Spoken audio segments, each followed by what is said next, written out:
Inshallah, in this brief talk before the khutbah, I will share with you some reflections and some lessons from the 61st ayah of Surah Al-Baqarah. And as I continue to talk about this ayah, I think anybody who thinks about this ayah deeply will understand why it's important for us to review ayat like these at a time like this. Allah Azza wa Jal is placing this ayah in a certain context. Banu Israel have escaped Fir'aun. They got away from Fir'aun. And for many, many generations, they were living under the rule of Fir'aun. So for a long time, they've lived as an occupied people with a dominant force that rules over them and treats them like slaves and keeps them like an underclass, right? Now the thing is, there's a strange relationship between the oppressor and the oppressed. In the history of the world, you have nations that get dominated by other nations. That has happened throughout history. The Japanese did that to the Chinese, for example. The British did that to many parts of the world. The Dutch did it in Indonesia, etc., etc. And when these invaders, colonizers, rulers, whenever they come somewhere, after they win, the general public, not the people who were fighting them, but the general public, the millions and millions of people that were living, their life at first doesn't seem like it changed that much. So if somebody was a farmer before the Romans took over, somebody's a farmer after the Romans took over. The taxes go in a different direction, but their life really didn't change all that much, other than the war. The same way when especially particularly the Roman Empire, the Mongols, other warring nations that expanded their territory all over the world, one of the ways they did that is they didn't change too much of what was going on. You keep your system, you keep doing the farming the way you do, you keep the market the way you do, just the money needs to come this way now. That's all, right? So for the general public, at the economic level at least, didn't seem like there was too much of a difference. But it was also important for the people that took over to let the public know there's a new boss in town. Not just that the money should quietly flow somewhere else, but there has to be an assertion of dominance. The public has to recognize that they live under the power of a mighty empire, of a mighty ruler, etc., right? And the way they do that is not just by showing them military force. That's too expensive. The military is used on the battlefield. The military is used in espionage and collecting intelligence. But the military, when you try to use the military to control the population is too big. And that's not the job of the military. So they have to use other weapons. And I'm going to call them weapons. The Americans most recently called it the Hearts and Minds campaign. That's what they called it. So you don't need guns and bombs. What you need is entertainment. What you need is sports. What you need is culture, concerts. What you need, and the Romans did this, all these empires did this. They'll put on these big shows. You'll have a national celebration day, etc. You have to make the people feel like their loyalty to the empire is part of being a citizen. And these people won because they deserve to win. It's a good thing they won. If they didn't win, we would never have advanced as an empire. So you start, even though they don't see you as one of them, they want you to see them as family. They'll never look at you as family, but they want you to see them as family. And so they will do this by, the flags and the parades and shows and songs and, propaganda machinery, basically. They'll create that. And they created that even in the time of Fir'aun.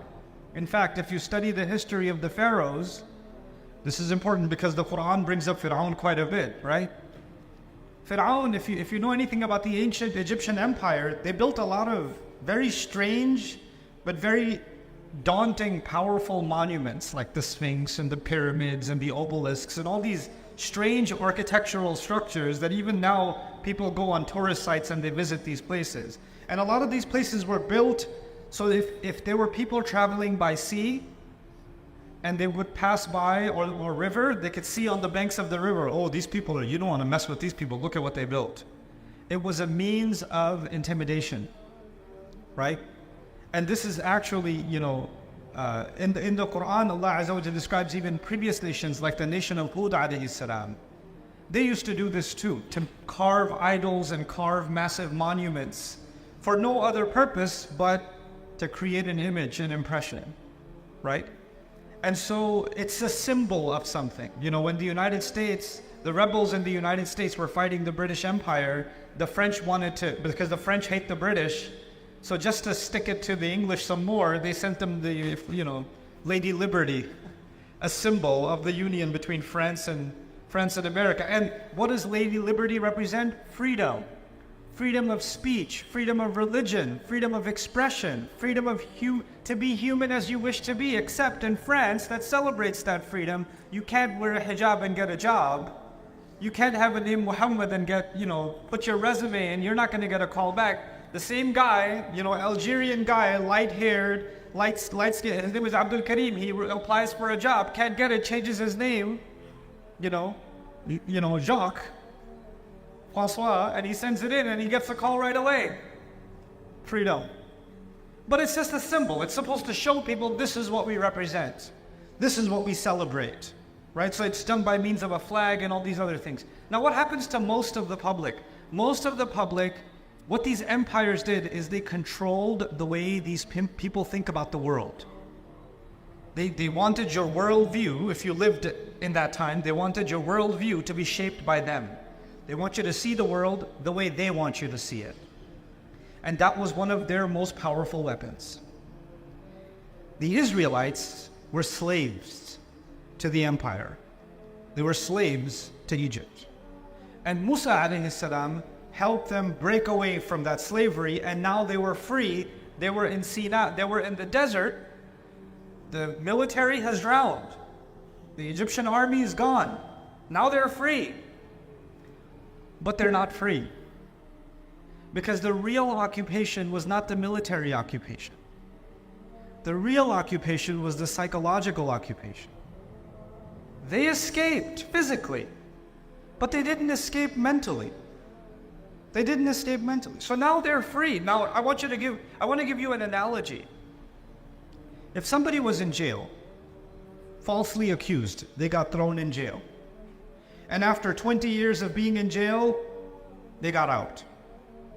When they got out, now they can see the sun again, they can eat normal food again, they can make friends again, right? Will they ever want to wear the jail uniform? I'm in the mood, I miss those clothes. Are you going to do that? Are you going to say, man, the way they made that mush that they used to give us for lunch, I miss that mush, man. I don't want to eat chicken. I don't want to eat beef. I don't want to have a barbecue.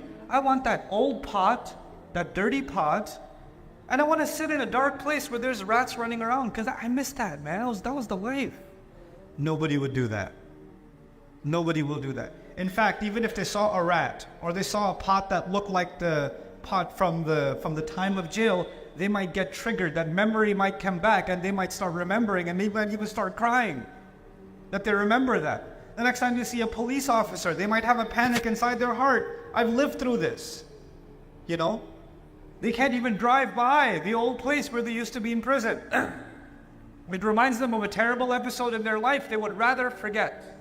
That is someone who got free and now wants to taste freedom. They want to taste freedom. Musa alayhi salam comes with them to the desert. It's a desert. It's not a garden. You don't have a lot of food options. You don't have a lot of weather, shade options. So Allah provided the shade, as you might know. ظَلَّلْنَا عَلَيْهِمُ الْغَمَامِ. Right? And then وَأَنزَلْنَا عَلَيْهِمُ الْمَنَّ وَالسَّلْوَى. Right? So Allah sent them manna and salwa. So the food is taken care of. So what you need to survive, water, which is the 12 springs, فَانْفَجَرَتْ مِنْهُ اثْنَتَا عَشْرَةَ عَيْنًا. The 12 springs have been given. Proteins have been given. You know, salwa is coming, the bird is coming. You can kill the bird, you can get the flesh of that bird. Your protein intake, your fat intake is covered. A salwa is the wheat that they're going to grow. So their protein, their carbs are covered, taken care of. It's a full nutritional plan. They can survive perfectly well and be hydrated, now with freedom.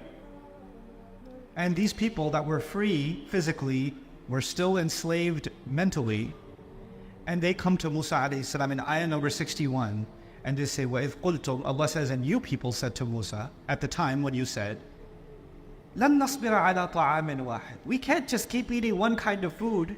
We don't have the patience to keep eating the same food over and over again. What's for lunch? Manna and salwa. What's for dinner? Salwa and manna. Same thing over and over again. I can't do this anymore. Come on. Let's have some variety. So they turned to Musa alayhi salam, and in this part of this complaint, they said, فَادْعُ لَنَا رَبَّكَ يُخْرِجْ لَنَا مِمَّا تُنْبِتُ الْأَرْضُ مِنْ بَقْلِهَا وَقِثَّائِهَا وَفُومِهَا وَعَدَسِهَا وَبَصَلِهَا. Said, why don't you go make dua to your Rabb? He should bring out some other variety of vegetables for us. Lentils, or to speak of dal, piyaz. Some tarkari should be there, some masala should be. This is bland food. Can't keep eating this stuff. Can we place a better order with Allah? That's what they're asking. Now, why is this significant? Why did Allah mention all these names of these vegetables? Interestingly, these were popular vegetables in Egypt. And they saw their masters eating this food all the time. And they probably got some leftovers themselves. So I was giving you the analogy, they miss prison food. Right? Now you got free, but your brain is still in the jail cell, and you're asking for the food you used to enjoy in the jail cell, and you're telling your prophet, yeah, this freedom is nice, but can we go back to jail food? Can we have that again? And Musa alayhi salam did something remarkable here. By the way, it's not just the food. It's not just the food. We used to live under one of the greatest, mightiest empires on earth. Every other nation in the world was scared of Fir'aun. We had Fir'auni citizenship. We had an Egyptian passport. We had the green card. We had it all. And we gave all of that up, and now we're in the desert eating this bird and this bread. This is freedom? This is what you brought us to? We went from the number one nation in the world, and you want us to live like this.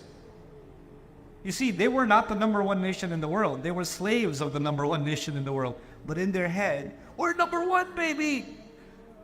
Because the slave owner wants to make you think that you're part of the empire, even though you're just the insect that they step on. You're just the insect that they step on. That's all you are. You'll have people that are, in American politics, for example, there are people that are crazy about Donald Trump. They're crazy about him. Christians that are more interested in Trump than Jesus. I've seen it. And these people can barely pay their electricity bill. They're barely getting by. But if Trump comes around, yeah, we love you. And he goes, I love you guys too. He doesn't love any of you. But he's very successful in making you believe that you need to love him. He's very successful. This is Fir'aun tactic. It's already there. So they were enslaved. They come out and they want the same old thing. They want what the colonizer, what the owner, what the former master gave them. And Musa alayhi salam said, "Ihbitu Misran." Now the word Misran is really, it's something. Misran in the Arabic language is countryside. You could say baladan, ardan, right? You could say wadiyan, you could say any word and this would work. But Allah chose the word Misran. With a tanween on it, Misran, you can hear the noon at the end, Misran. But the word for Egypt in Arabic is Misra. Misra, without the tanween. It's mamnu' min as-sarf. So those two words are very close to each other, but they don't mean the same thing. If you say Misra or Misru, it's Egypt. If you say Misrun or Misran, it's countryside. But the word is very close. It's as if Musa alayhi salam is saying, you want to go back down into another Egypt. You want to go to a new place, but actually you want Egypt all over again. Let me tell you something interesting about where I come from. I'm originally from Pakistan. I love Pakistan. I love that entire region, actually. I love the history of that region.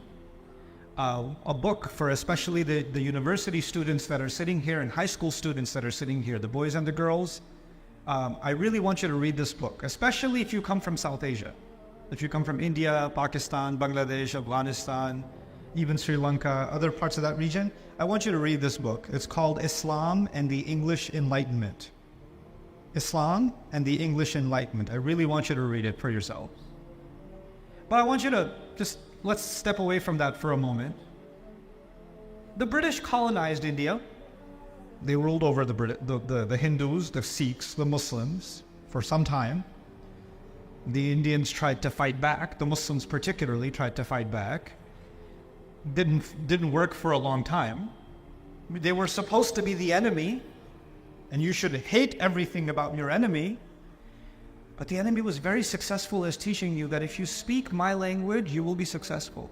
If you dress like me, you will be more successful. If you eat like me, you will be more successful. If you talk like me, if you act like me, if you look like me, if you pretend that you are me, even though you're brown, if you pretend that you're white, you're going to get really successful. Because the British are a very small nation, if you didn't know. I've been to England many times, and you can drive across the country in a few hours. And every time I drive, most of it is farmland. One town, farmland, one town, farmland. And I look at it as, Ya Allah, these people and the entire planet, how in the world did that happen? And if you study English history, they were ready to kill each other. Their kings were ready to kill each other. And they go from there at a time when their entire military wasn't even 60, 70,000. If you want to exaggerate it, 200,000, their entire military. And the Mughal military was in the millions. Between 2 and 6 million, it fluctuated. How? How did this happen? It didn't happen militarily. Something else was going on. And we need to understand how domination works. Yes, it works by military means, but there are other mechanisms, other weapons that are used. And in those weapons, even when people break free from the British, even when people fight in Algeria, they fight and kill. They get killed to get the French out of their land. They can get the French out, but there's a French that stays inside. They can get the British out, but there's a British that stays inside. And when it resides inside, now you can go to a country like Pakistan, which I love. And Pakistan has a remarkable heritage of many, many languages. Many of those languages are dying, right? And if you go to a restaurant and you speak in Urdu, then the waiter might look at you like. But if you say the same exact thing in English, on top of that, if you say it in an American accent, please, sir, this way, sir. You could conduct the experiment. I could walk into the same restaurant with a suit on, speak in English, I could go back out, change it to Shalwar Kameez, and then come back in and speak in Urdu. Completely different treat. And this is not in America. The mistreat is not in America. It's not happening in Canada. It's not happening in England. This is happening in the Muslim world. And it's not just Pakistan. It's happening in India, Bangladesh, Indonesia, Malaysia. It's happening in North Africa, all over the Muslim world. You know what it is? We freed ourselves. We did. But did we? Did we free ourselves? It's as if we wanted another Misr. We wanted another Misr. And the new one, for the new generation now, they're like, I was born in Canada. What are you talking about? I can't relate to any of this. Yeah. Let me talk to you for a second. You know who your colonizer is? Brand names.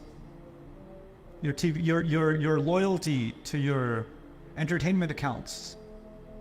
Your worship of your sports teams. This is how your new master keeps you busy. It keeps you busy with the new car that came out, the new phone release that came out, that has a camera which is exactly the same as the last camera. But for you, your life is incomplete if you don't have the newest one. You have to have it. You have to show it. You will be proud of democracy, living in a democracy that is so busy destroying democracies all over the world. But you're so proud of democracy. And at least we have rights, at least we have this, and then that facade will start breaking. So what I'm trying to tell you by means of this ayah is that Musa alayhi salam gave them a warning. If this is what you want to live as slaves again, if not physically, then mentally, go ahead.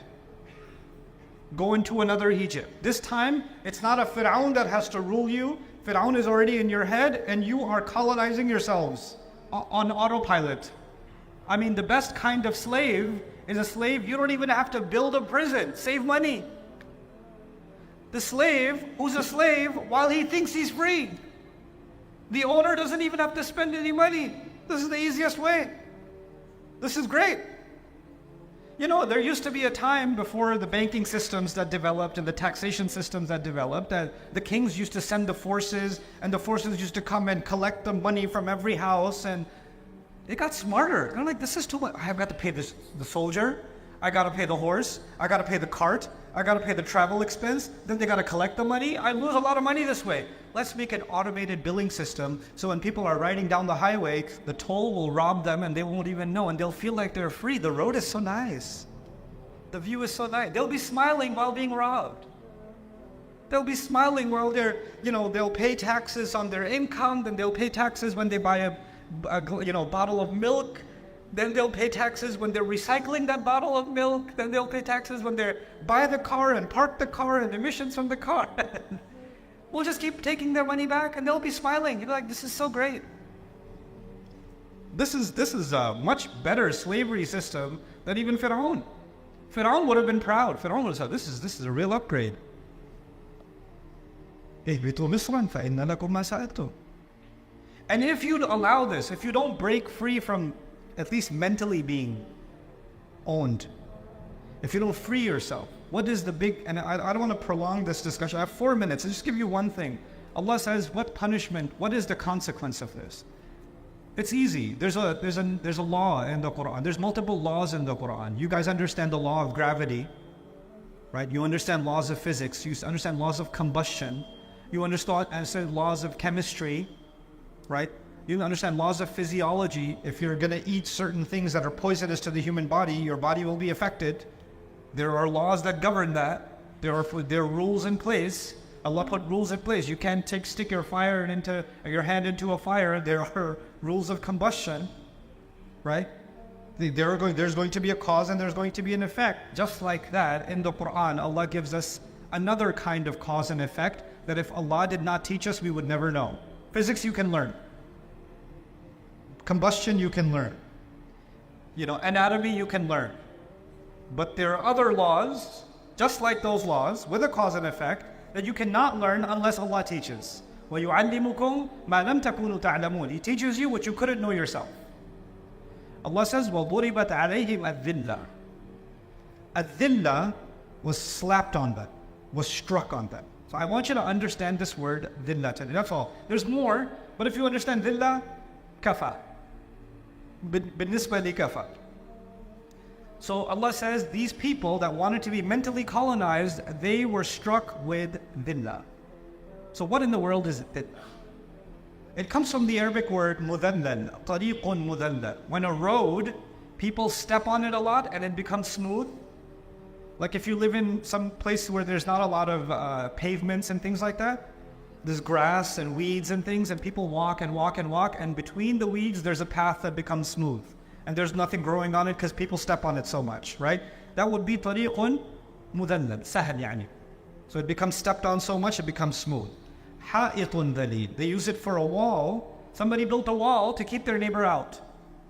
But if they made the wall 1 foot tall, so the guy could just hop over, this is useless, it's too short. That kind of a wall is called ha'it dhalil. It's too low. The same way baytun dhalil. They say for a house, when you're buying real estate, you want to buy real estate on top of a hill or a little bit elevation, because if it rains, the water will come down. But if you bought your house at the bottom, everybody else's problem is not there. It becomes your problem. Your house is the one that gets flooded. That's baytun dhalil in Arabic. They use this for dhul al-karam, for a necklace. In the necklace, they have these, cheap beads, but they have the pearl, or they have some expensive one that dangles at the bottom. So dulliyat ala qiduhu, the expensive ones dangle at the bottom. They're actually called dhulal, the ones that dangle at the bottom. So All these examples. And what are they, in a great lexicon of the Arabic language by Muhammad Hassan Jabal, he says, نَقْصُ ارْتِفَاعِ الشَّيْء. When someone used to be high and it became low, that is dhaleel. Someone used to be strong, they became weak, that's dhaleel. And in the social sense, someone used to have self-respect, and now they enjoy people stepping on them and keeping them low. That's dhaleel. So what happened to Muslim cultures? Where if you pretend, there are cultures today, and I know I've visited them, I've had those conversations, Muslim cultures, where if a woman is wearing hijab, she's considered a villager, uneducated, and backwards. And the moment they act more, they want to act more American and more Western than Westerners. They don't even act that Western. Why? Because we want to feel like we're modern. We want to feel like we're modern. What's the biggest, you'll notice war-torn countries where entire, cities have been decimated. People have been destroyed. And those same people, their sense of value comes from, hey, I just bought, look at the brand of my belt. Look at these shoes. Look at this coat I got.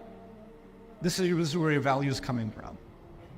The master says, buy from me, pay me taxes, and be proud of it too. How more dhaleel can one get? How more low can one get? This is not about halal and haram. I want you to understand that. This is not about tahreem. This is about self-respect. This is about self-respect. And I'll conclude with this, every culture on earth is an extension of what was given to Adam alayhi salam. أَنزَلْنَا عَلَيْكُمْ لِبَاسًا يُوَارِي سَوْآتِكُمْ وَرِيشًا. Adam alayhi salam was told, Allah has revealed clothing to you so it covers your privates. So whether you're dressed in Bangladeshi clothes, Pakistani clothes, Afghani clothes, American clothes, Canadian clothes, British clothes, Japanese clothes, all of them were actually started by what was given to Adam alayhi salam. And Allah gave us guidelines in His book and the sunnah of His messenger sallallahu alayhi wasallam to remove ignorance from the clothes, and you can wear decent clothes while being Japanese. You can wear decent clothes while being American. You can wear decent clothes while being Chinese or any other nation. It's not the cultures that were being rejected. It was the colonization that was being rejected. It was the ruler mindset, the worship of the ruler that was being rejected. And subhanAllah, we are living in amazing, amazing times. At this time, for us to contemplate ayat like these, especially for the young generation, they have an opportunity to break the colonization that has dominated the Muslim mind for well over a century. Muslims are a very powerful force on earth. We've been sleeping for a couple of 100 years. We've had a bad season. We've just had a bad season. But that doesn't mean we're weak. We're the sleeping giant. That's what we are. But we're starting to wake up. We're starting to wake up, What's happening in Gaza isn't just opening up the eyes of the world to what's happening. What's the political reality? It's not just teaching Americans. We keep saying freedom of speech, but we don't really have it. We keep saying freedom of expression, but we don't really have it. We keep saying freedom of protest, but we don't really have it. It's not just teaching the Americans that very, very important lesson. Oh my God, they did think of us like slaves. They just put invisible fences. They're not just, but the Muslims are learning. What have I been worshiping? What cow did I just make and worship? Like the Israelites and their golden calf, right? It doesn't have to be a golden calf anymore. It could be a golden logo of anything. It could be a golden Nike. It could be a golden Ferrari, golden Chanel, all golden cows. Those are all the cows today, and all the Saudis of the world are building it. So I pray this is the beginning of something. This is the beginning of a new awakening, where we're not culturally dominated anymore. We can express ourselves and think for ourselves, and we're not loyal to anything but the truth. And we can invite the world to see the truth, instead of seeing the truth through the lens of someone who just wants control and manipulation. May Allah Azza wa Jal liberate our hearts and minds, and may Allah Azza wa Jal allow especially this generation to be the one that truly liberates the ummah from the colonization that is inside. not just the one that is outside. بارك الله لي ولكم في القرآن الحكيم ونفعني وإياكم بالآيات والذكر الحكيم.